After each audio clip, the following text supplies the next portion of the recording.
My name is Amelia Bennett, and I was 26 years old the night everything I knew about my life shattered in a single moment, sitting in the passenger seat of my own car, while my best friend drove, us home from a birthday dinner, laughing about nothing important, when a truck ran a red light and slammed into us so hard that the world folded in on itself. And when I woke up in a hospital 3 days later, my father, a man worth more money than I could ever count, was sitting beside my bed with red eyes and a face I had never seen on him before. And the doctor's words came slow and careful, telling me my spine had been damaged beyond what surgery could fix, that I would not walk again. And I remember thinking that all the money in the world could not undo what had already been done. And for the next year, I watched my father spend fortunes on specialists flown in from other countries, experimental treatments, private rehabilitation centers with gold fixtures and floor-to-ceiling windows, and none of it touched the part of me that had gone dark inside. Because I did not just lose the use of my legs that night, I lost the girl who used to run along the beach behind our house at sunrise, and no specialist could hand that girl back to me. Until the afternoon, my father hired a new physical therapist after firing the third one that month, a quiet man named Michael Carter who showed up in a plain gray shirt with calloused hands and eyes that did not flinch. When he saw the wheelchair, and he did not talk about miracles or breakthroughs like the others had, he simply knelt down to my eye level, which nobody else had ever thought to do, and said 4 words that I did not expect. Let me help, and something about the plainness of it cracked something open in me that all the expensive words, from all the expensive doctors, never had.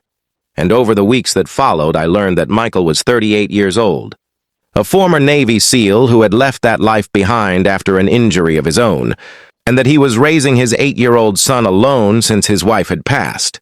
And he never once treated me like a broken heiress to be fixed for a paycheck. He treated me like a person who still had a fight left in her, whether she believed it or not. And some mornings, I screamed at him out of frustration when my legs would not respond the way I begged them to, and he never left the room. He just waited, steady as stone, and told me that one hard day was not allowed to write the ending of my whole story. And slowly, so slowly I almost did not notice it happening, I began to look forward to our sessions, not because I was getting stronger, though I was, but because for the first time, since the accident, somebody was looking at me and seeing Amelia instead of a tragedy.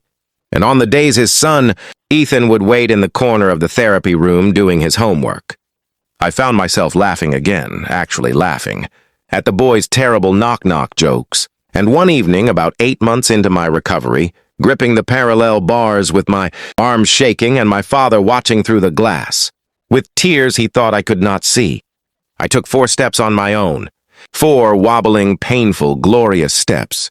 And Michael did not cheer or make a show of it.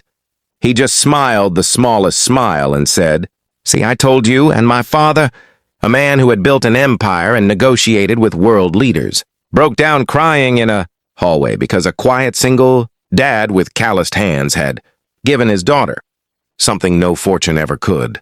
And today, 2 years later, I walk with a cane most days and sometimes without one on good days. And Michael Carter is no longer just my therapist. He is the man I share my life with. And Ethan calls me his second mom. And I think about that day so often, the day I believed my life was finished. And I understand now that healing was never going to come from money or headlines or the best doctors that could be flown in from anywhere in the world. It was always going to come from someone brave enough to kneel beside me and refuse to give up. So if this story moved you even a little, please like this video, share it with someone who needs a reminder that they are not finished yet, and subscribe to Kindness True Stories for more stories like mine.